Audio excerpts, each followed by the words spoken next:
Hi there, I'm Mabel Zhang and you're watching the World Healthcare Congress Interview Zone, and I'm sitting here now with Carl Mercurio, who is President and Head of Research at Corporate Research Group. Hi Carl, how are you? Good, thank you. Well, you just got finished with a big report that will tell a lot about the exchanges that went online, the public exchanges. Can we talk about how, now that the dust has settled, what does the picture look like for these Well, companies? some of the lessons that we learned from the report was that the companies that had big share in the individual market weren't necessarily the ones who won out on the exchanges. So prior share was no indication of current share. Another interesting thing was that a lot of people expected price to be the key driver. And in most markets it was. Minnesota was a good example.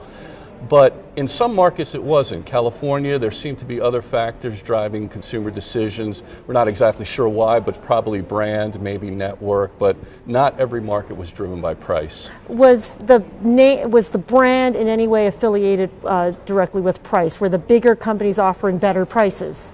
Not necessarily, no. In fact, a lot of the co-ops, a lot of the so-called unknown plans in the market or smaller plans in the market, they had very low prices and grabbed a lot of share subsequently. Well, what's interesting to see also is that a lot of these plans didn't know what other companies were charging for the same kinds of services, correct? Right. That's right. So will there be a lot of jockeying for market share now that all that information is out there? Well, there's right now trying to decide what their prices are going to be for 15. And yeah, they're going to tweak their prices. They're going to make some decisions about, should we try to get some of this share back, maybe that we lost? Should we try to pull back a little bit? But our feeling is that the decisions in 14 and 15 are going to be more tactical. So they'll tweak the number of benefit offerings, number of plans offered. They'll tweak the pricing. But they won't make any big decisions about entering or pulling out of exchanges until 16 and 17. Okay. By then, we think they'll have enough data to sort of get a better sense of the economics of the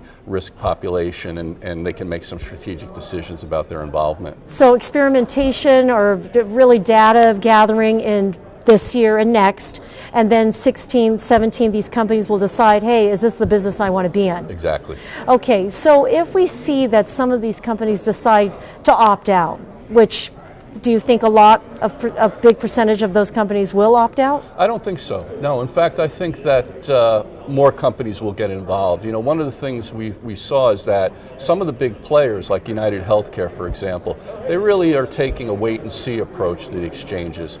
The big blues, they got in a big way because that's a big part of their market. But I actually think the exchange business is not going to be that bad of a business, that it'll stabilize, they'll have some reasonable margins, and I think some of the big players will actually start to get into it in a bigger way in 16 and 17. We certainly did hear a lot about how rough a start these exchanges had when they first came out. Right.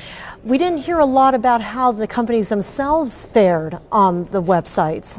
Did they do a good job of marketing themselves to provide the correct information that people needed in order to make an informed decision? Yeah, I think they did. You know, I think they worked as best as they could within the framework of that troubled rollout. They got the information out there.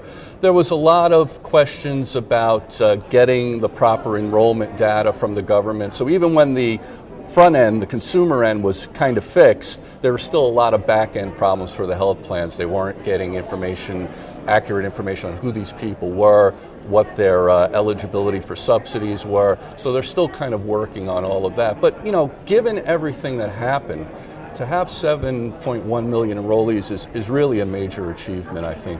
It's a major turnaround. You have been in the business of data gathering, research for a long time now, Carl. Right. What was the most interesting thing about looking at these exchanges and really digging deep into the numbers? Well, I think that one of the things we noticed was that there was a lot of concern going in as to whether young people would sign up, because that was a key part of stabilizing the risk pool.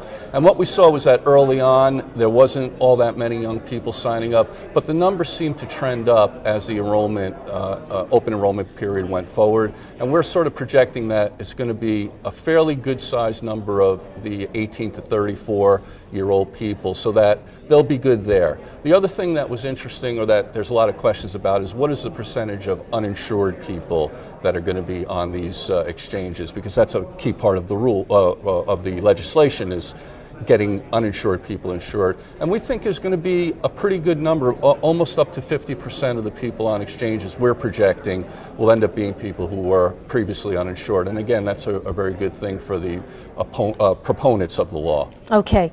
Carl, what does it take to put all of this data together? What goes into the work of trying to put together a picture from the numbers? Well, a lot of telephone calls, a lot of telephone work. I mean, we gather the same kind of data that everybody's looking at from the states, from the federal government, from the plans in terms of their pricing and so forth. So, you know, we have that baseline and we draw conclusions and make projections and so forth based on that.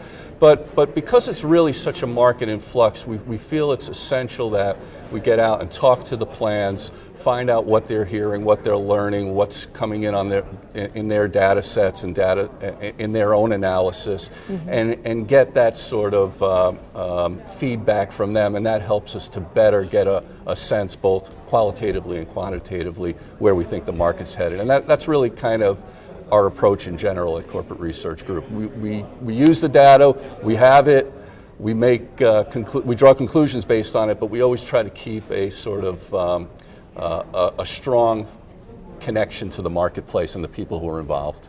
Okay, Carl Mercurio, thank you so much for your time today. Thank you, Mabel. And I'm Mabel Jung. Thanks for watching.